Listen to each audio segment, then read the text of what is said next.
For today's video guys, mao ni ang adlaw nga isuulog ang buwan ng wika. So yung nakita karon, sari-sari ang mga kasuotan nga gi-attire sa mga students. Ilang for the unang panahon, mo lagi sid ang sinaunang panahon tuon silang mga kasuotan sa una. Sinindot jud kaayo siya guys.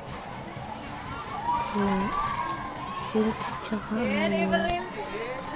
Kami wala lang upload kasi diba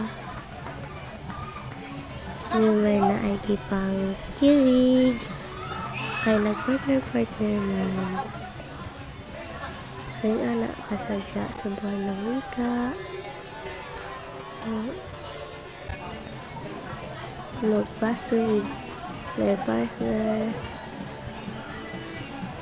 kami galang taon diba nila siya kaayo ng taon.